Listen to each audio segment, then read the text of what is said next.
Hey guys, what's up? Welcome back to the channel. It's Cynicalex. And boom, out of nowhere, I wake up this morning and we had a sneak peek last night. I had no idea that this was coming.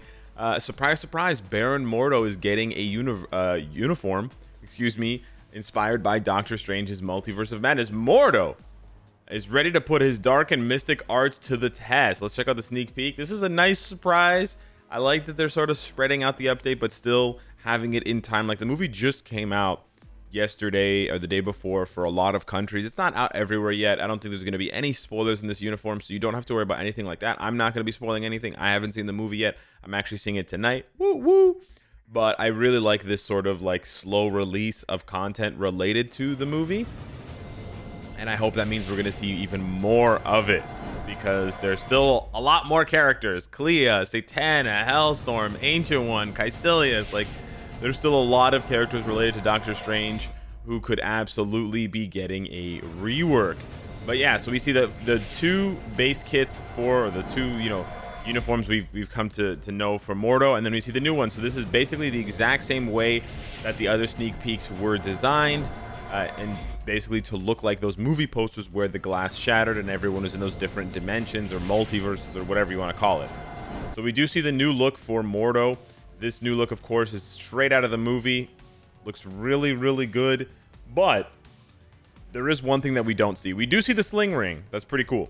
And we see this, like, white piece of glass here, whatever this is. But what we don't see is a tier 3 or transcended symbol. I looked high and low. I looked far. I looked near. I scrubbed. I unscrubbed. I played at half speed. I played at 2 times speed, with and without sound. And I just can't find it anywhere. So I really, really hope we are going to be getting more than just the uniform for Mordo. However, maybe they're testing out this new strategy. Maybe Mordo is going to be the next Green Goblin. Honestly, if that's the case, I wouldn't be that mad at them for doing that. It's also going to be very interesting. There's so many questions I have about this uniform. It's going to be very interesting to see whether this uniform is hero or villain. I think, for the purposes of spoilers, it probably won't be a villain uniform, just for the purposes of spoilers, if that was the case, right? We don't know if Mordo is a hero or villain based on the trailers. We see him for all of like 10 seconds in the trailers. We see basically 0 skills that he does. So the devs are going to have to come up with 5 new skills for him, or 4 new skills, right? So that much we know, sort of like Wong, where they just had to come up with skills. The devs did a really good job with Wong's kit, so I'm not worried about Baron Mordo's kit in terms of his skills. But in terms of his alliance, right, whether he's aligned with good or aligned with evil, they're not going to want to spoil that. So I think the only choice is to make him a hero, and that's also going to line up with his closest uniform looks-wise, which is this one here, right? Because with his base look that he gets from the comics, of course, he's Doctor Strange's arch nemesis. He has to be a villain, and he's actually a blast type originally. And then here, from the movie, he's actually typed as a hero, and he changes to speed type. So it'll be very interesting to see whether they bring him back to blast or they keep him speed. But keep in mind, if he is a tier 3 character, it doesn't matter for transcended, but it does matter for tier 3, you will not use speed books. This is a long-standing bit of confusion. There are quite a few characters that change their typings, Scarlet Witch, Vision, Baron Mordo, for example. The typing doesn't matter on the latest uniform. It has to look at the base typing. So for Baron Mordo, his base typing is Blast, which means you would use Blast books. That would also break the streak, the 4x streak we have going on right now of speed tier 3s. We went Hawkeye, then we went Gwenpool, then we went, oh, it's only 3 times, it's not 4 times. Then we went Wong. Am I missing someone in the middle? Maybe I'm missing someone before Hawkeye. I don't think I am missing someone. Before that, wasn't it Adam Warlock? Maybe I'm missing someone. It's either 3 times or 4 times on the speed types getting a tier 3. But yeah, that would break the streak if that is the case. We'll have to wait and see.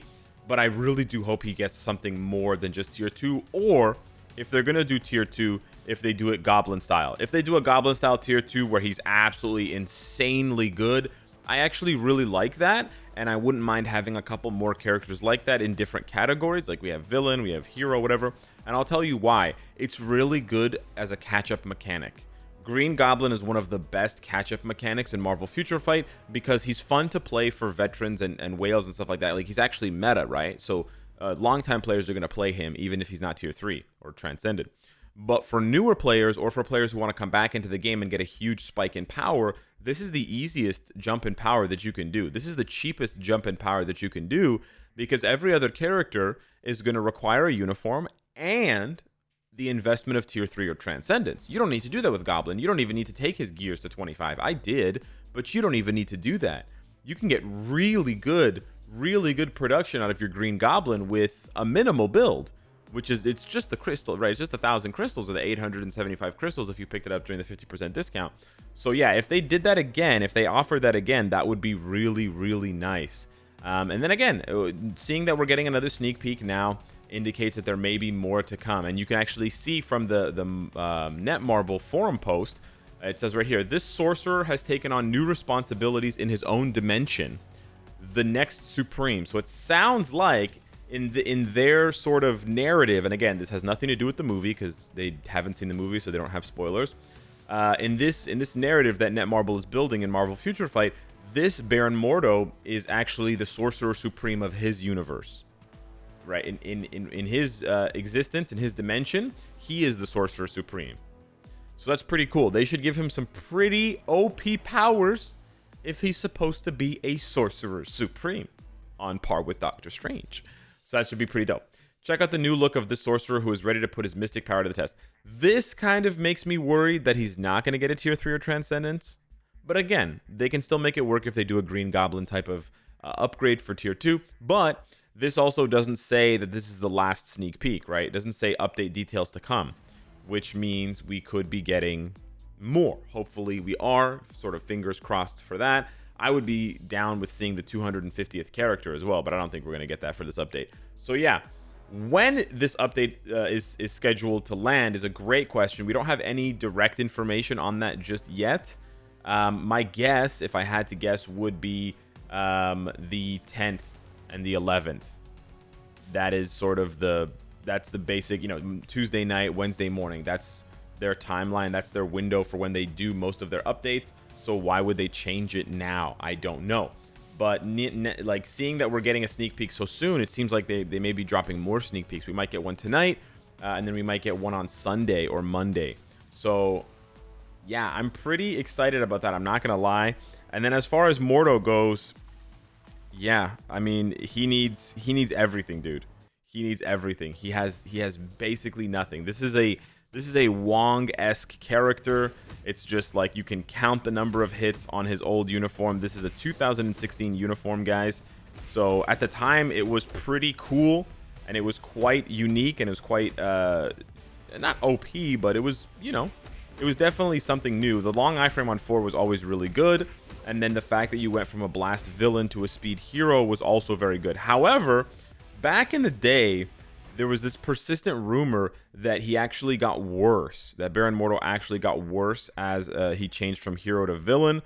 And I think a lot of that has to do with the fact that he was featured as a villain in Shadowland on stages where he could stun lock the enemies with his auto attack.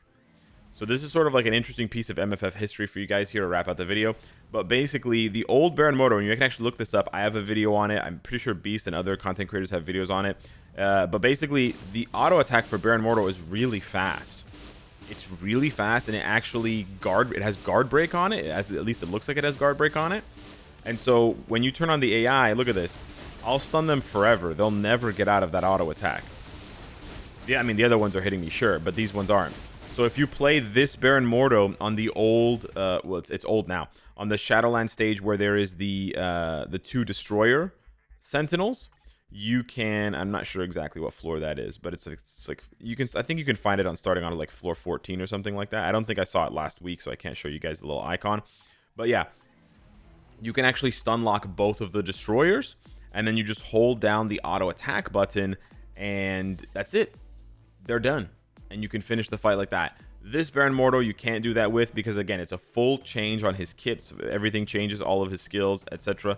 And because his auto attack also changes, you're basically in the same situation. And he has that pause in the middle where enemies can get an attack off. But honestly, I use this Mordo for Shadowland anyways because he's decent for lower stages. And that long iframe on his 4th skill is fine. And I just throw it on autoplay, and he's honestly just fine. But yeah, it's a little weird seeing that he's an energy attacking character. Like he scales his damage based on his energy attack, but then he's basically using physical. He's actually doing physical damage. All of these are physical damage, but he's also using like physical skills. And then this one, of course, just switches back to energy. So it'll be very interesting. It's kind of like Vision. It'll be interesting as well to see whether he has a combination of physical and energy damage, or whether he goes all physical because he has that staff and he looks more, like this one here, or whether it's back to all energy and it's just whatever the staff is there, but it's like infused with energy because, in Wong's case, it doesn't matter. He's a combat type. He's a physical attack, so physical damage, so it makes sense. But, Mordo's one of the rare ones that's scaling off energy attack, but then doing physical damage. And I still have to actually upgrade him.